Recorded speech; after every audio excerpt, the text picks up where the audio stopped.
já chegou. Heleno Lopes, com a hora da cidadania, já chegou.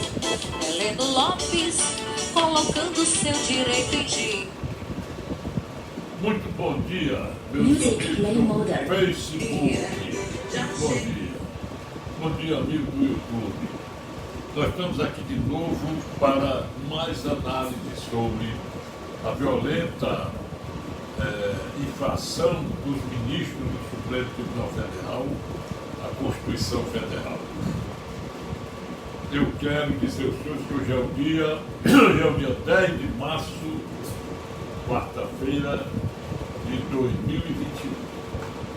Eu estou aqui no escritório do Palácio Progresso de Fortaleza. Está presente o professor Pedro de Holanda, advogado. Está na assistência de estúdio Benedito Pedro Souza. Eu quero pedir aos senhores para se inscreverem no meu canal do Facebook e no YouTube. Compartilhem meus vídeos, porque a plataforma de cada uma dessas entidades eletrônicas gosta de muita assistência, de muito compartilhamento e melhora. Não adianta que fique falando em vão, que ninguém compartilha.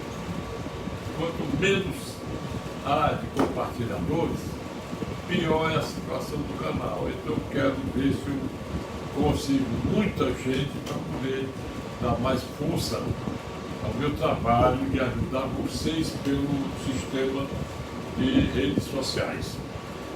Olha, uma mulherzinha, ela me telefonou, eu vou logo no papo dela, depois vou analisar a esculhambação de ontem no plenário da segunda turma do Supremo Tribunal Federal. Então, essa mulher me telefonou, disse que foi ofendida, caluniada, desmoralizada por um canal de Facebook, ela já sabe quem é, tudo direitinho. Como se trata de canal de vídeo e voz, ela não pode ter uma prova completa, ela gravou, mas ela deve fazer uma interpelação criminal contra essa pessoa que ela tomou mão, nota, tudo direitinho, inclusive pegou o WhatsApp dela, deve fazer uma interpelação para exercer o seu direito de resposta, artigo 5º, inciso 5º da Constituição Federal, preparatória essa interpelação para uma queixa-crime de calúnia, difamação e injúria. Ela tem mais de 60 anos, é de competência de uma vara criminal comum, porque a pena para o crime de calúnia contra idoso, por majorante do artigo 140, inciso 4º, é de 2 anos e 8 meses. Calúnia, 2 anos é a pena máxima, artigo 138 do Código Penal, igualmente fica 2 anos e 8 meses, e a competência deixa de ser do juizado especial criminal. A interpelação é prevista no artigo 144 do Código Penal, podendo ser feita via cartório, por força do artigo 160 da Lei dos Registros Públicos. Em seguida, ela tem que propor a queixa-crime dentro de 6 meses, a partir do dia que ela tomou conhecimento, sob pena de decadência, artigo 38 do Código de Processo Penal.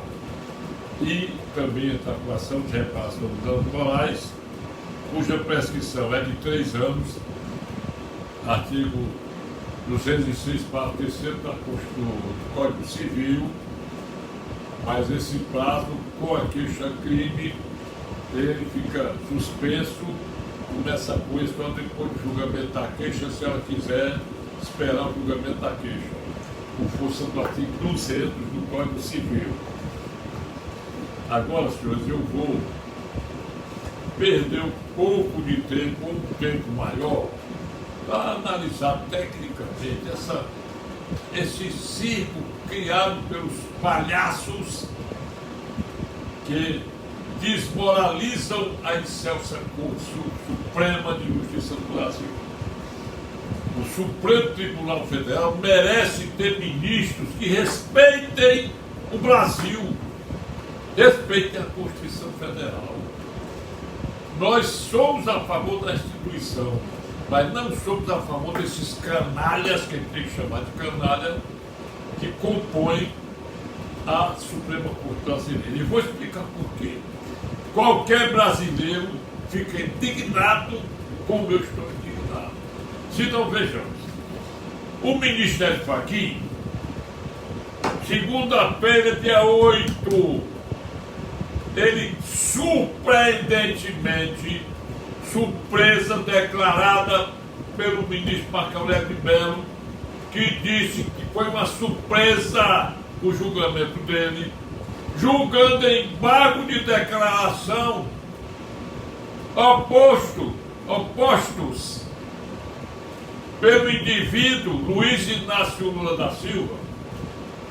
Ele diversificou a regra do artigo 620 do Código de Processo Penal e julgou contra o povo brasileiro. Em primeiro lugar, embargo de declaração não podem ser julgados monocraticamente, a menos que seja para rejeitar. Quanto mais que o artigo 620 fala que os embargos devem ser opostos em 2 dias e devem ser apenas para esclarecer omissões, contrariedades ou contradições. É difícil de entender isso, não é? Ele tinha que... Quem ouviu a leitura da minúscula decisão monocrática dele, verifica que ele não falou em contradição, em obscuridade, nem omissão. Aí ele deu a entender que queria evitar o julgamento da exceção de suspeição do não menos ridículo, eu repito, o ministro que deveria ter vergonha, Gilmar Mendes. Vocês vejam lá, quando ele, além de anular todas as decisões do juiz Sérgio Moro, nos processos do sítio de Atibaia, do Guarujá e do Instituto Lula, mandou que todos fossem redistribuídos para varas criminais federais de Brasília. O que é uma desmoralização para a Suprema Corte, o que esses canalhas estão fazendo. Aí tem que usar todos os termos, rapaz. Dói no coração da gente. Especialmente eu, que além de brasileiro que sou democrata e chorão pela Constituição Federal, pelo respeito a ela. Entendeu? Aí, o que é que ele faz?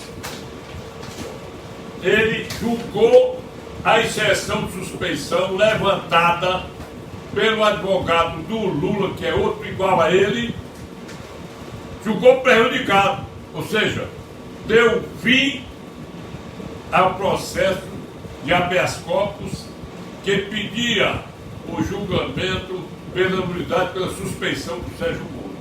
Queria evitar o julgamento. Patife, não é? Preste atenção. Aí, o Gilmar Mendes demonstrou claramente que ficou com ódio do Fachin, porque ele queria desmoralizar o povo brasileiro, julgando a exceção de suspeição contra o Moro, tacando a mão, a bufetada na cara do ministro Humberto Martins, presidente do Superior Tribunal de Justiça, do presidente do TRF4 e do Sérgio Moro. Quando ele botou em julgamento a exceção de suspeição, que é a coisa mais vergonhosa que já se ouviu falar em termos de julgamento. E está empatado. Prestem minha atenção. Primeiro voto, Gilmar Mendes, que eu não aguento ouvir minha voz desse sujeito. Aí tem que dizer assim, rapaz, o Brasil precisa de gente para esclarecer. Não dá para ouvir. Vou dizer por quê. Essa exceção não tem cabelo. Em primeiro lugar, exceção é matéria de fato, exceção de suspeição. Dentro do bojo desse habeas corpus levantando a suspeição do Sérgio Moro, tem o quê? Matéria de fato só se pode provar com testemunha. E segundo, está lá o quê? A prova dos hackers que roubaram as conversações da Lava Jato. Sérgio Moro, Deltan Dallagnol e outros, conversações que não tem nada a ver com o processo, nem denotam suspeição, e foi um documento que entrou nos autos contra o artigo 5º, inciso 56 da Constituição Federal, que não podia ficar nos autos. Olha, quando o documento é obtido por ilegalidade, por via ilegal, ele não pode nem ser entranhado nos autos, nem lido. E esse canalha, esse moleque da Corte Suprema, Gilmar Mendes, deu validade a essa prova. Eu vejo uma procuradora de justiça que essa mulher esculambou, rapaz, esculambou numa emissora de rádio. Aí então, o que é um processo de exceção de suspeição? Eu acho que o ministro Gilmar Mendes devia ter vergonha. Ele é que é suspeito. Os artigos 95 a 112 do Código de Processo Penal que tratam da suspeição de juiz, qualquer que seja o juiz. Desde o juiz lá dos cargos do Júri até o Supremo Tribunal Federal, esses artigos cabem para eles e Ministério Público e tudo. Aí, era preciso um processo legal. Quando uma corte se reúne, confirma uma sentença do juiz Sérgio Moro, robusta de provas, e aumenta até a pena do Lula. O Superior Tribunal de Justiça, naturalmente, com pena dele, que acho que a pena foi exagerada, diminuiu, mas manteve a condenação. Aí, embargo de declaração do diabo. Aí veio o Edson Fachin, o Edson Fachin era doido de ir no voto do Gilmar Mendes. Sabe por quê? Esse Gilmar, sabe o que tinha que fazer? Não podia julgar esse habeas corpus enquanto permanece em vigor a decisão que decretou a perda do objeto desse habeas corpus. Quer dizer, existem 3 ilegalidades do voto do Gilmar Mendes e do Lewandowski, que confirmou. A primeira, aceitar a matéria de fato na chamada via estreita do habeas corpus. Via estreita que em habeas corpus só se pode alegar matéria de direito provada documentalmente.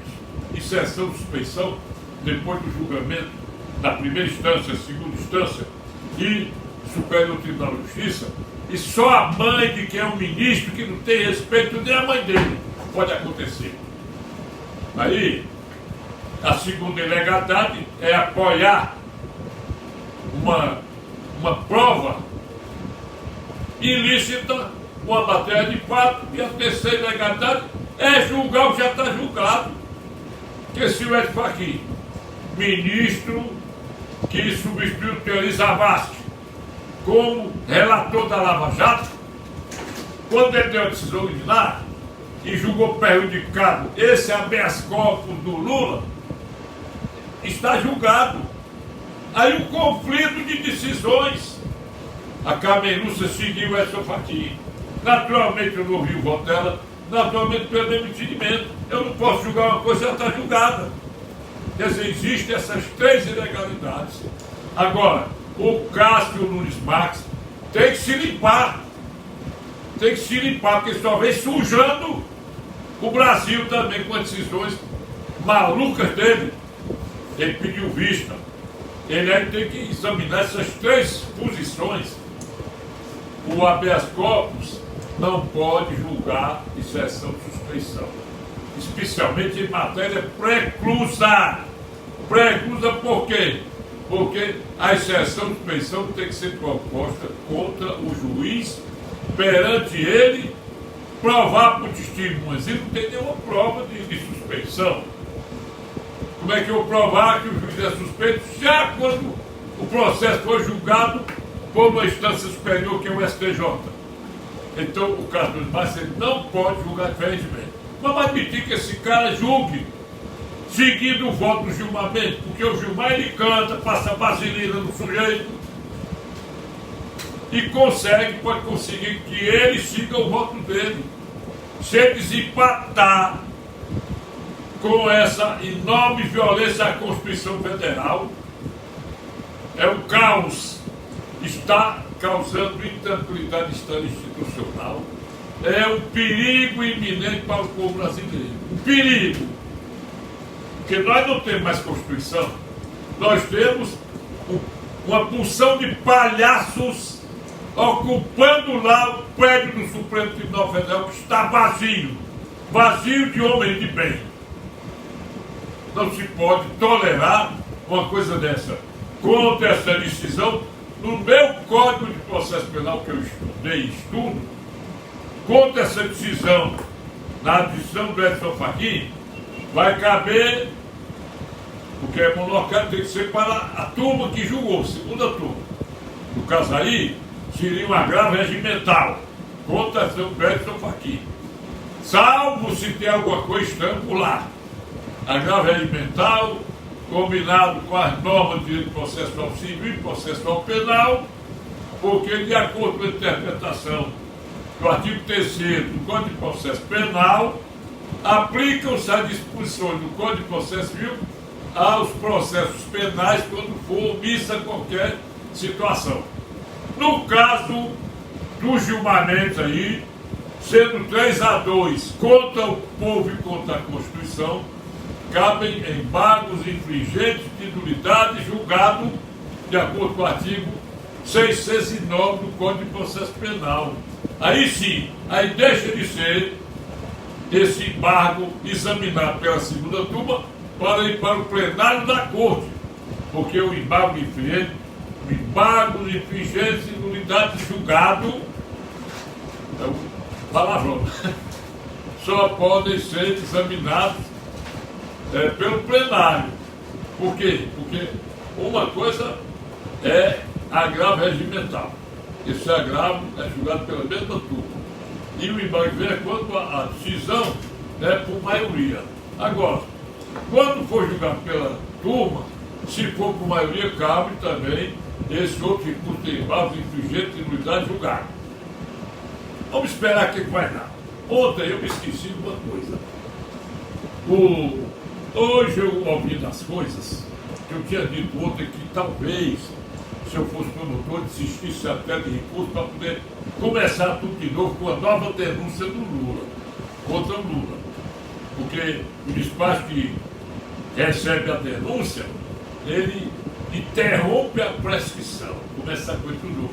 Mas eu ouvi uma besteira que disseram hoje de madrugada, disseram que os crimes do Lula deixaram de ser praticados em 2009 e que essa luta do Fachin e do Gilmar Mendes visam a proteger o latrocrata Luiz Inácio Lula da Silva, o latrocorrupto,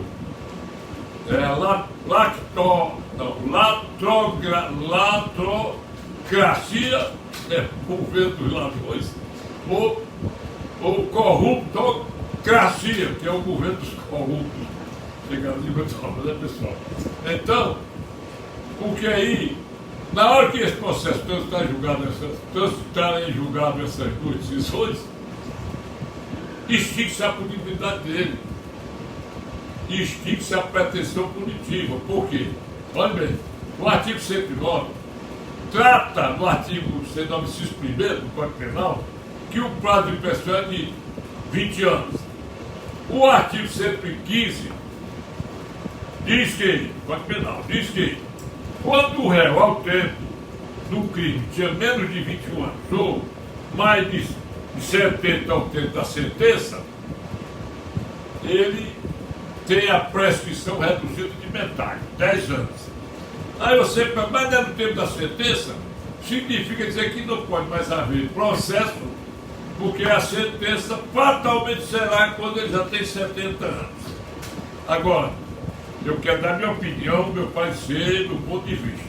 Eu entendo que os crimes do Lula, tanto do Instituto Lula, quanto do sítio de Atibaia, quanto do apartamento do Guarujá, e também o crime dele lá do apartamento da cidade de São Bernardo, eles tiveram prazo prescricional começado a partir do momento da busca e apreensão dos objetos, que ficou a prova robusta de que ele estava como proprietário. Proprietário se chama aquele que tem a posse mansa, pacífica e ininterrupta, com o ânimo de proprietário, ainda que ele não tenha título. A súmula 237 do próprio Supremo Tribunal Federal diz que a usucapião pode ser alegada até como defesa em qualquer processo. Tá bem? Aí, então esses crimes, eles são permanentes. Eles cessaram no dia da busca e apreensão. O que aconteceu no começo do processo. Se foi no começo de cada processo, a permanência, o início, só a prescrição começa a correr a partir do momento em que cessou a permanência. Se eu sou receptador de furtos, de roubos, eu estou com o produto roubado, eu continuo como receptador até que sejam entregues esses produtos na busca e apreensão ou eu me desfizer deles. Aí o artigo 111, inciso 3º do Código Penal, trata do começo da prescrição. É quando cessa a permanência. É como um crime de sequestro, extorsão mediante sequestro. Eu sequestro uma pessoa, enquanto eu não liberar a pessoa, o sequestro continua, é crime permanente. Ou na pior das hipóteses, crimes continuados. Artigo 69, não, artigo 71 do Código Penal. Outra coisa, quando eu disse isso, hoje eu desfaria se realmente houve o último ato delituoso em 2009. Porque aí tem que lutar para derrubar essas decisões para evitar a prescrição. Porque lá o pessoal arranja tudo com facilidade. Então, nesse caso aí, luta. Se chegar em Brasília, promotor sabido, pega o artigo 569 do Código de Processo Penal. Antes da sentença, o promotor pode aditar denúncia para inserir e corrigir erros. Aí ele pode aditar denúncia e dizer, corrigir, colocar mais gente no palco, como diz o outro. Vamos corrigir. O crime permaneceu até o dia da busca e apreensão. Cadê a pressão? Quando houver a denúncia, se for exibida de novo uma denúncia contra o Lula, ele pode ser candidato 1 milhão de vezes, ele não pode se assumir ainda que eleito. Não pode. O artigo 86 da Constituição, com os parágrafos, ele tem a seguinte interpretação, vou dizer a vocês. Se o presidente cometeu um crime e for denunciado pelo Ministério Público, essa denúncia não pode ser recebida sem autorização da Câmara Federal, no caso aí do Congresso reunido. Tem que receber, decretar o recebimento. Se não autorizar, foi o caso que aconteceu com o Michel Temer. Ele foi denunciado, mas a Câmara Federal, só a Câmara mesmo, a Câmara Federal não aceitou o recebimento da denúncia enquanto ele fosse presidente da República. Tanto é verdade que depois que ele saiu, ele foi preso e foi solto depois pelos padrinhos. A mesma coisa acontece se o presidente é denunciado, o candidato é denunciado e vai eleito. Se a denúncia tiver sido recebida antes de ser empossado, ele não pode ser empossado, porque não pode nenhum presidente da República ser mantido no cargo de presidente com a denúncia recebida. Se a Câmara Federal autoriza, no caso do Michel Temer, o recebimento da denúncia, o que acontecia? Ele ia ser afastado do cargo por 180 dias, ser julgado para ser cassado, ser empichado, e se em 180 dias o processo de impeachment na Câmara Federal e no Senado não for concluído, ele volta às atividades, mas o processo continua. Então é o que diz o artigo 86, com os parágrafos respectivos da Constituição Federal. Então eu estou dando essa explicação, que eu já tinha falado disso anteriormente. Vocês vejam que quando, olha essa história, quando o Renan Calheiros era presidente do Senado, na linha de sucessão, ele tinha que assumir. Quando Michel Temer saísse, mas o Rodrigo Maia, o estrangeiro, ele tinha que assumir. Aí deram jeitinhos, quer dizer, tudo é um jeitinho no Congresso Nacional, parado pelos colegas da latrocracia lá do Supremo, entendeu? Os colegas, eles fizeram o seguinte: o Renan fica como presidente da República, mas não pode assumir o cargo de, fica como presidente do Senado, mas não pode assumir a presidência na eventual vaga por viagem dos dois. Tanto é verdade que a presidenta do STF, a Carmen Lúcia, uma vez assumiu quando Michel Temer e o Rodrigo Maia se ausentaram do país. Então, esses jeitinhos que eles arranjam, não é comigo isso, viu? Agora, eu quero dizer a vocês que faz vergonha. O Supremo Tribunal Federal merece respeito.